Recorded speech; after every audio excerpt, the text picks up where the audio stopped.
Okay, we've got a couple of envelopes here full of letters that Mom, so I think they're all from Mom to Dad. It's kind of interesting. There are two envelopes. One of them's dated January 6th, 1950, and one of them's dated December 1st, 1950. So they're pretty far apart, but they're written to Hugh Fenlon at Renee House, Fort Hill Village, Scarsdale, New York. I don't know how long Dad was up there or exactly what he was doing up there in 1950, but there are a bunch of letters. I mean, they're full of letters. So I was like, well, let me just pick one. I think this one came out of this envelope, which is the one that is December, because, well, at some point I think she says she's pregnant. It's hard to know, so she might have been pregnant with Amy at the time. Anyway, what's other interesting thing is it's written on stationery from the Colonial Terrace Hotel. I don't know if any of y'all remember that, but that was on Peachtree, right at Colonial Homes Drive. It sat up on the hill, and the Phillips 66 gas station was on the corner that's now the Houston's. I do remember it. I think it was abandoned by the time I remember it. And I thought Mom had said that they had stayed there. They might have stayed there during their honeymoon. Not sure if Wheezy and Jack were in Brookwood Hills, which would have brought them to this neighborhood. So anyway, let me just give this one letter a try here. Gosh, it's Mom's handwriting, as you see. It's pretty scratchy, but I'll give it a try. It says Thursday. My darling, how I have missed you today and wish you could have been here with us. I have a lot to be thankful for, but most of all, for the most wonderful husband in the world.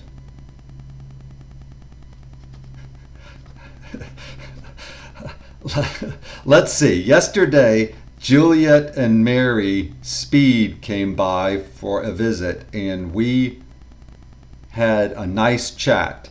Mary has 2 children now, and of course we talked over our mutual problems and experiences.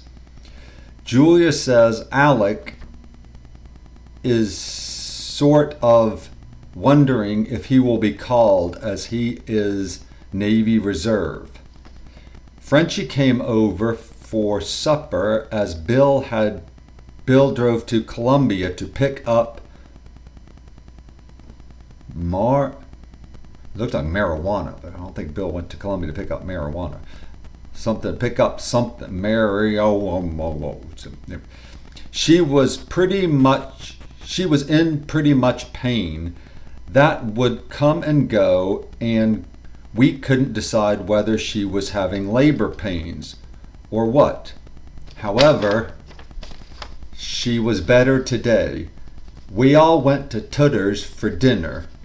I took some movies as we arrived. Could she run the movie camera? Maybe? I don't know. It sure looks like movies as we arrived. Tutter had a beautiful table with fruit centerpiece, and Day made place cards with turkeys on them. Bia sat, now B-I-A is what it looks like. I don't know if she's referring to Watley. I think she has to be referring to Watley. I've never heard of B-I-A. Bia sat at a little table with Renee and Lee and was very good. We had a wonderful dinner with something of Burgundy, Splanding and Burgundy. Can't tell what that is. And Bia ate everything very much. Maybe it was Burgundy if Watley ate it up. Denny and Day had to run out to the football game. Daddy and Lee decided to fish later. Bill had a friend arriving from Atlanta for the weekend. I had a nice long chat with Tudor, and Renee entertained Son most of the afternoon. Tonight I joined another something. Another. They all think they are very good. I'm not sure what that is. There is a wedding Saturday, but I don't know if I'm going or not. Frenchie, or found an old dress of Frenchie's,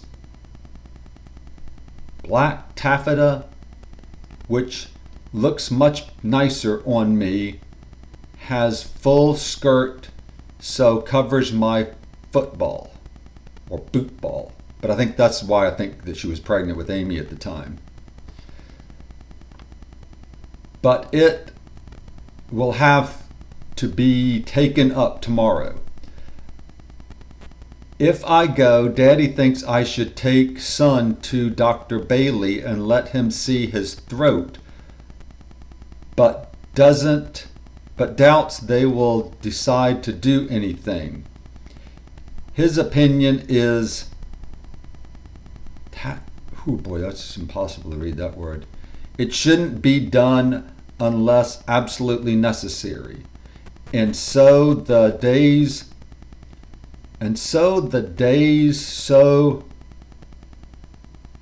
something longing, so dawning, and I'm so lost and lonely without you. Ooh, okay. This was a long time ago. I think Wheezy and Jack will come for the weekend. Hope so. Much love you so much, my darling. Something, Mimi. So that was Mom to Dad in 1950.